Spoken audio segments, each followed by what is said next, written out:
I recently spoke to a business owner who asked me, why do I need to run sales morning meetings every single day? It wouldn't make sense to him why he needs to say the same thing all the time. And I gave him the example about a football team that has the same pass and drills the same pass every single training.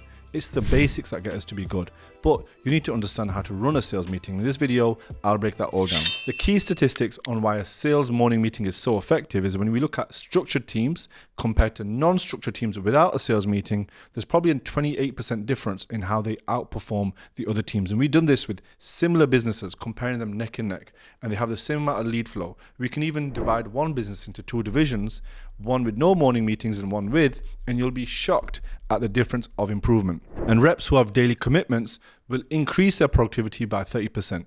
Think about a commitment in this way. You're running a 5K run and you're about 3K in, and you look at the clock and you're more than like 17 or 18 minutes, and now you've got to really speed up for the last part. You only know to speed up because you set a goal and you set a commitment to hit it under 25 minutes. Without that, you would just run. There's no pacing. And you decide your pacing depending on the commitment that you give to yourself or the commitment that you give to your manager, CEO, or team members. And the role play practice will increase objection handling by at least 50%.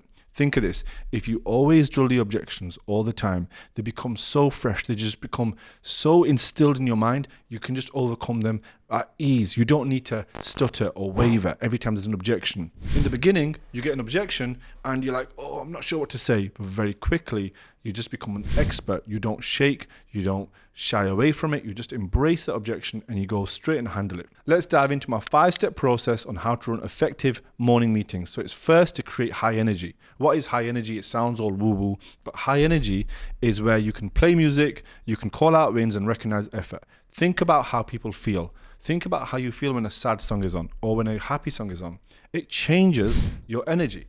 And you're trying to change the energy and the vibrations of the team, and you do that with music. You do that by calling out wins. When someone tells you that you've done something amazing, how does it make you feel? It makes you feel good. Imagine hearing that every single morning. You'll feel good. You feel recognized. You feel appreciated. Imagine that you don't feel appreciated. You don't feel recognized. Maybe you'll start to slack. Maybe you'll start to not try as hard, and you recognize effort. Have you ever worked so hard towards something, grinded, worked so hard, and then no one recognized it? No one said, I see your effort. And now think of the opposite. You work hard, you grafted, you put in the grind, and just that one comment where someone sees your hard work and they say, no, I can tell that you worked hard there. I appreciate your effort. That will make you feel appreciated. And if you understand one core reason why people keep their job, it's not just money. It's them feeling appreciated and then feeling that they can be good at it. Start with a quick mindset question. You can ask, what was your win from yesterday? Or what's a personal target for you today? By asking a question, it gets them to think. It gets them to keep it top of mind. What are they achieving? What are they working towards? What's the direction? You want clarity and direction every single day. Imagine you don't have direction. You just not sure where you're going. Imagine you don't have clarity on how to do it. You would get confused and lost. And your job as a manager, CEO, whatever your role is in leading this team, is to be able to get them to have clarity and clear direction on what they're doing. Step 2 after this is to review their pipelines and forecast their day. So what you're going to cover in the forecasting is deals in progress. What have you got cooking at the moment? What deals have you got? What's your hot list? Follow-up scheduled. Who have you following up from the previous day? Have you got some 2-call closes? Have you got someone from the other day that you're speaking to? What else is coming in?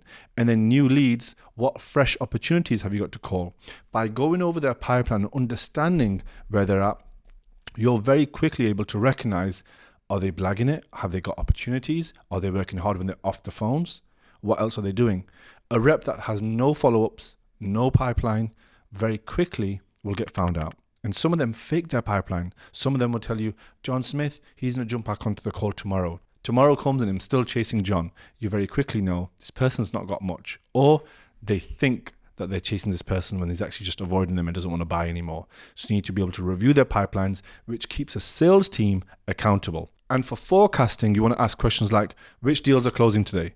What is the game plan? And who has a prospect who just needs a final push? Now, let me give you an example of how I can give a final push to a prospect. I will ask my team, what prospects didn't sign up yesterday? What was the bottleneck? And they'll say, oh, we had James, and James didn't sign up because he was just worried that he wouldn't get the right support.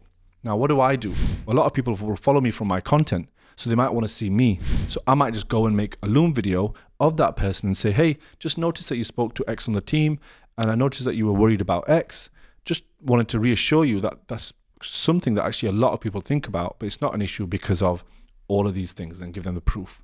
Sometimes they just need that one message from you, or they just need a little nudge, or they need a sales rep to be stronger in objection handling.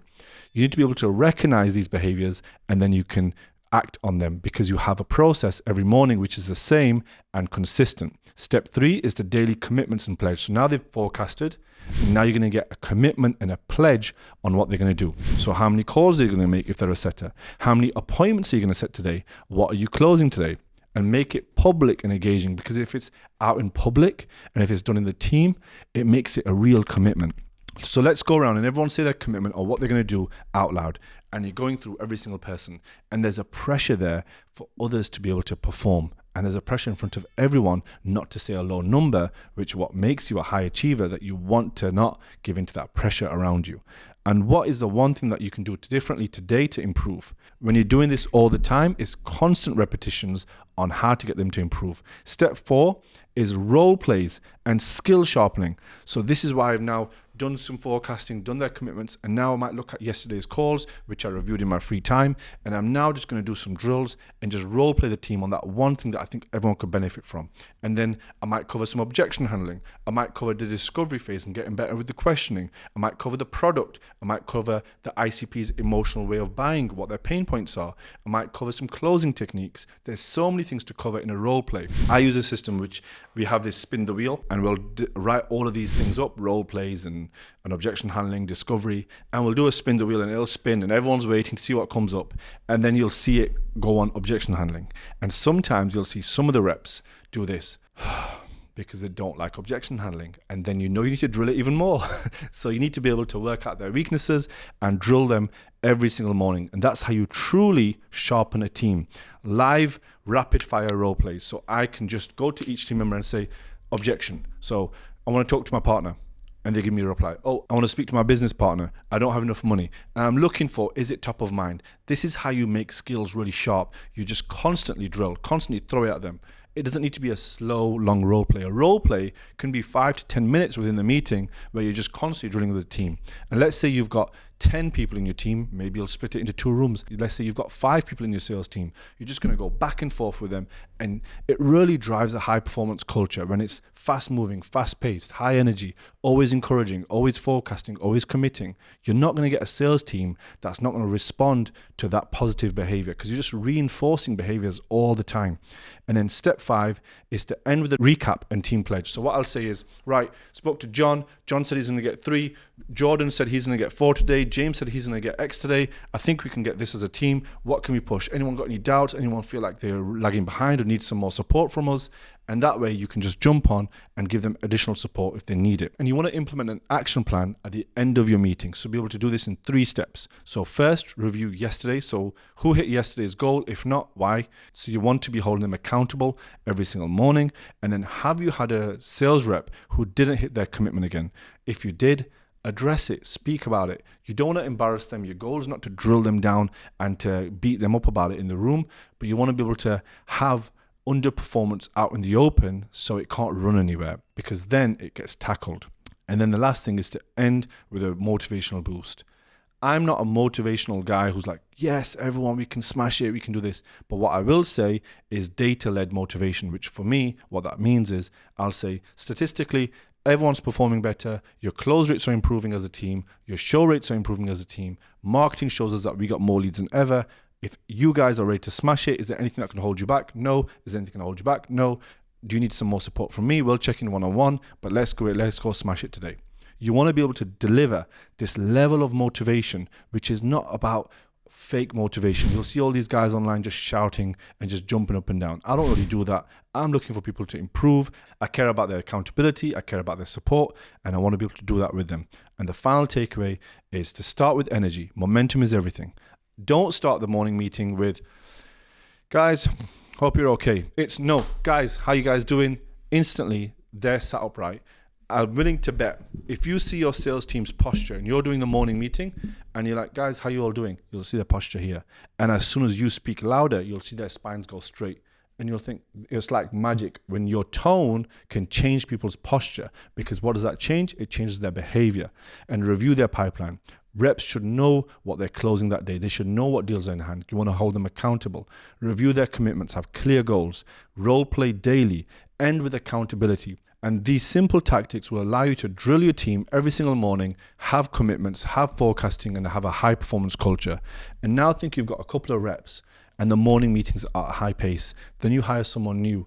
As soon as you hire someone new, you get social conformity, and then that rep or that setter is in a high performance state again straight away. They've seen everybody else is high paced. They see everybody else is doing drills because you created that culture.